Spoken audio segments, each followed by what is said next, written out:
mynews.studio. Satellites are now able to detect when trees get greener just before a volcano erupts. It raises the question, could forests serve as early warning systems for eruptions? That's an interesting image. Trees acting almost like early responders. Today is June 11th, 2025. Let's unpack the science behind this. How do trees actually signal a coming eruption? It starts with carbon dioxide. As magma rises underground, CO2 seeps into the soil. Trees absorb this extra CO2, which boosts their photosynthesis. As a result, their leaves become noticeably greener, sometimes even weeks before an eruption. So satellites like Landsat 8 and Sentinel-2 are picking up these changes in color, right? Is it the NDVI index they use for tracking leaf health? Exactly. NDVI measures how much red and near-infrared light the leaves reflect. Greener leaves reflect more infrared light.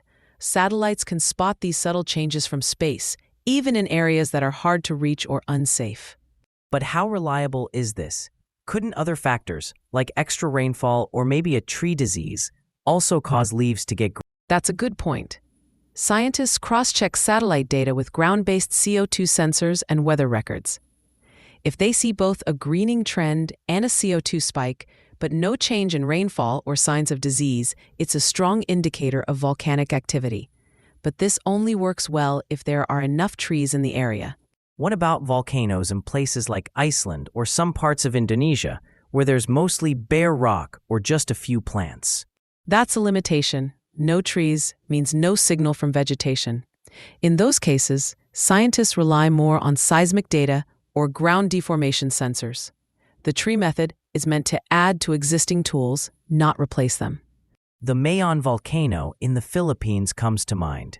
Didn't this approach help with evacuations back in 2017? Yes, exactly. In that case, both satellite and ground data showed rising CO2 and increased greening around the volcano. That triggered warnings and led to mass evacuations. Over 56,000 people were moved. There were no casualties. Does this mean countries with volcanoes could use this method, even if they don't have a lot of ground-based monitoring equipment? Potentially, yes. Satellites give global coverage. As long as there's enough vegetation and a way to analyze the data, this can add a cost-effective layer to early warning systems. Are there any significant technical or logistical barriers to setting this up in more places? There are some. Sparse vegetation limits where it works. Some remote areas may lack internet or satellite data receivers. International partnerships help a lot. Agencies like NASA and the Smithsonian often share data and training with local scientists, for example, in Costa Rica and Italy. And what about getting this information to local authorities in time?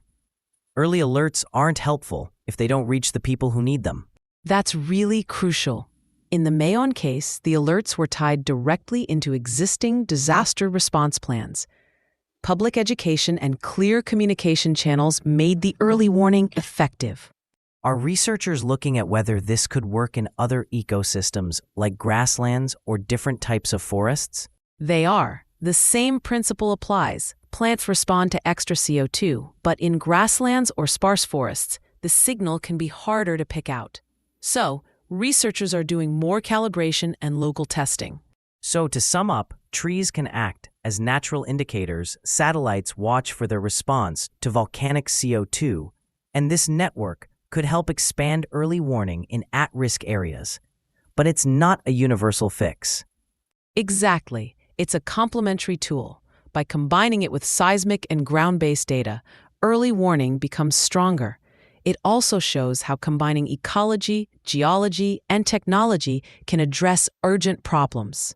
Are there any major questions researchers are still working on? Yes, mainly how this method's accuracy compares to traditional approaches, how to adapt it for areas with fewer plants, and how to make it part of global disaster. It's a reminder that sometimes the best insights come from paying close attention to the natural world and using the tools we have to interpret those signals. Thank you for joining us as we explored how trees and satellites are changing volcano monitoring. This story is a great example of how collaboration and new ideas can help protect lives. Thanks for listening. This episode was brought to you by mynews.studio. Try it now for free.